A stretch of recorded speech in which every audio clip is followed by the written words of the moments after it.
बिस्मिल्लाहिर्रहमानिर्रहीम। अस्सलाम वालेकुम डियर व्यूवर्स, कैसे हैं आप? उम्मीद करती हूँ आप ठीक ठाक होंगे।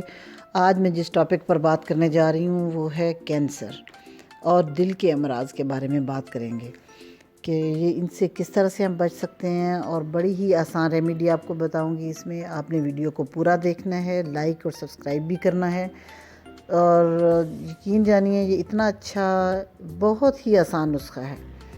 हार्ट पेशेंट भी दिन ब दिन बढ़ रहे हैं और कैंसर के पेशेंट भी इसी तरह इंक्रीज़ हो रहे हैं। कहा जा रहा है, जो सर्वे आए हैं या रिपोर्ट्स आई हैं, रिसर्चेस बता रही हैं कि हम में से हर 7वां बंदा कैंसर का मरीज़ है, यानी कि 7 में से एक बंदा जो है वो कैंसर पेशेंट है।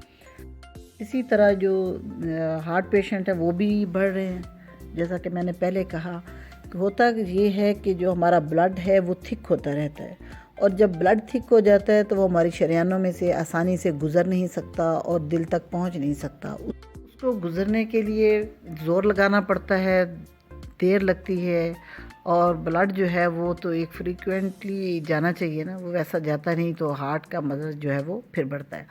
अभी चलते हैं हम रेमेडी की तरफ कि रेमेडी को किस तरह से आपने यूज़ करना है। एक सिंगल इंग्रेडिएंट है इसमें ना, उसको आपने यूज़ करना है। हल्दी है वो, यानी कि टर्मेरिक पाउडर है, इसको आप इस्तेमाल करें। उसको आप रोटी में भी यूज़ कर सकते हैं। रोटी बनाते हुए, आटा बनाते हुए आप उसमें 1 चम्मच डाल दें, या पानी गर्म किया और उसमें हल्दी डालें, मिक्स करें और पी लें। इसके अलावा सालन में तो हर बंदा हम लोग यूज़ करते हैं इसको, हल्दी को। और इसके अलावा दही में भी आप इसको डालकर खा सकते हैं।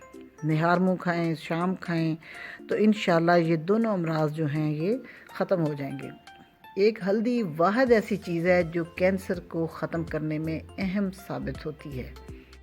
हल्दी जो है ये एंटीसेप्टिक और एंटीबायोटिक है, बहुत कारआमद चीज़ है। इसको नेगलेक्ट मत कीजिए और ज़रूर यूज़ कीजिए। हल्दी जो है वो आपके जो चर्बी है उसको मेल्ट करने में हेल्प करती है।